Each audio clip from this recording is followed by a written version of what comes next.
Muito bem, vamos para os obrigatórios da aula 2. Uma pessoa num trem em movimento com velocidade constante, então isso é importantíssimo. Se a velocidade é constante, o trem está em MRU. Qualquer experiência realizada em MRU terá o mesmo resultado do que se feita com o corpo em repouso. Isso é bacana. Deixa cair um objeto pesado. A trajetória do objeto para qualquer pessoa dentro do trem. Então, tem que entender que quando o trem está andando em MRU, é a mesma situação que o trem ficar parado. Por quê? Porque o MRU é a única situação física que a força resultante vale zero. É um referencial inercial. Se uma pessoa estiver aqui e essa pessoa deixar cair uma bolinha, para qualquer pessoa dentro do trem, essa bolinha vai desenvolver o famoso movimento de queda livre. A bolinha vai cair em linha reta. Se tiver uma pessoa fora do trem, vamos supor esse trem for envidraçado e olhar a queda da bolinha, a pessoa que estiver parada em repouso em relação à Terra fora do trem vai enxergar a bolinha e descrever uma parábola. Mas isso é para quem está fora do trem. Quem está dentro do trem vai ver uma reta vertical. Então é América.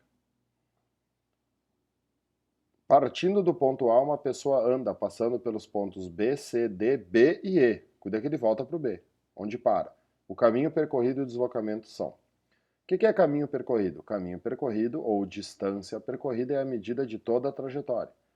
Tu sai do ponto A, tu vai para o ponto B, aí, do ponto B tu vai para o ponto C, do ponto C tu vai para o ponto D, do ponto D tu volta para o ponto B, e do B tu caminha até o E. Então, qual é que foi teu caminho percorrido? 40, 20, aqui vai ser mais 20, aqui vai ser 30, e tu não tem esse valor aqui. Aí qual é a malandragem? Bom, isso aqui é 40, aqui é 30, aqui é 40, aqui é 30, isso é um retângulo. O que é isso aqui? É a hipotenusa entre um cateto de 40, tô louco aqui, né? Só um pouquinho que a pressa é inimiga da perfeição, né, professor? Desculpa aí, pessoal. Se aqui é 30, aqui é 30 e aqui é 40, né, cabeça? Se esse cateto é 40 e esse cateto é 30, essa hipotenusa aqui vale 50. Pitágoras. Então, o que esse cara andou de distância percorrida? Qual é que foi a distância percorrida pelo cidadão? 40, 60, 80, 80 mais 30, 110, 110 mais 50, 160. Então, a distância percorrida foi 160 metros. E qual é que foi o deslocamento, o vetor ΔD? O que é o vetor ΔD? Te lembra da teoria. O deslocamento é um vetor que une o ponto de partida ao ponto de chegada.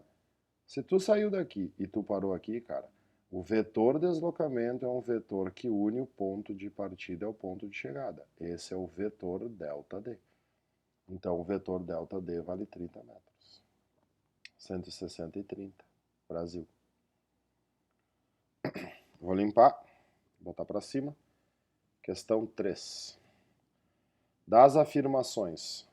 Uma partícula em movimento em relação a um referencial pode estar em repouso em relação a outro referencial. Corretíssima, né? Pensa nós agora em relação ao Sol. Em relação a qualquer objeto que esteja aí do teu lado na tua escrivaninha, em relação à tua caneta, tu estás em repouso. Mas em relação ao Sol, tu está em movimento. A forma da trajetória de uma partícula depende do referencial adotado. Bom, isso a gente viu bastante no problema da bomba e do avião. E é a resposta da primeira questão, né? Um referencial pode enxergar uma reta e um referencial pode enxergar uma parábola. E a 3 diz, se a distância entre duas partículas permanece constante, então uma está em repouso em relação à outra. Essa 3 é a questão difícil. O que acontece nessa 3? Não foi estipulado se a trajetória que as duas partículas estão descrevendo é retilínea ou curvilínea. O truque nessas questões, quando ele não estipula, é tu pensar dos dois jeitos. Então vamos para a primeira hipótese. Tu tem uma estrada reta, uma trajetória retilínea. Aí tu tem um carro A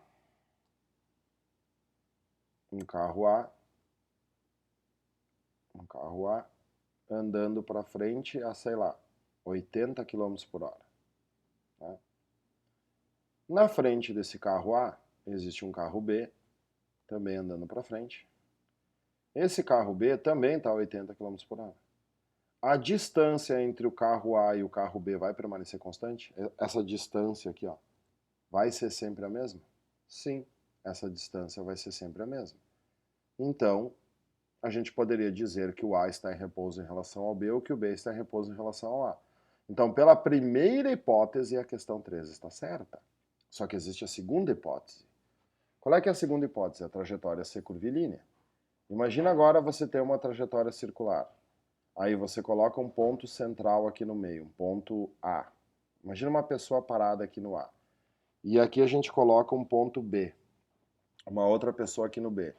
Imagine que eles estejam brincando de roda cutia, de noite e de dia, o galo cantava e a casa caía. Entre o B e o A existe uma distância. Essa distância é o raio. Aí imagine que o B começa a girar em relação ao A. E o A fica... Imagina que sejam duas pessoas. Essas duas pessoas estão se olhando olho no olho. O B começa a girar, começa a andar ao redor do A. Vamos supor mais ou menos quando o B estiver aqui. O B vai desaparecer, o B vai entrar nas costas do A, vai sair do campo de visão do A. O B vai sumir. Se o A e o B estão se enxergando e de repente o B some, isso quer dizer que existe um movimento entre eles. E aí, a distância entre eles em qualquer momento que tu pensar nessa situação é o raio da curva. Então, essa hipótese 3 está errada. Se a distância entre duas partículas permanece constante, então uma está em repouso em relação à outra. Estaria certo se fosse retilíneo. Mas na curvilínea está errada, por isso que essa questão é a letra A, apenas 1 e 2. Uma questão bem difícil, tá? E a última dessa seção, a 4, diz: o móvel desloca-se 6 km para o norte e 8 para o leste, o modo do deslocamento. Escolhe um ponto, chama esse ponto de origem. 6 km para o norte, então o cara subiu 6 km. Ele fez isso aqui. Essa trajetória aqui é uma trajetória de 6 km. Depois 8 km para o leste, para a direita. Então essa trajetória aqui é de 8 km. Qual é a pergunta? O módulo do deslocamento. O que é deslocamento? Um vetor que une o ponto de partida ao ponto de chegada. Nunca te esqueça disso. Esse vetor aqui, ó. Esse vetor aqui é o vetor ΔD. Aí tem que fazer o quê? Pitágoras. ΔD ao quadrado igual a 6 ao quadrado mais 8 ao quadrado.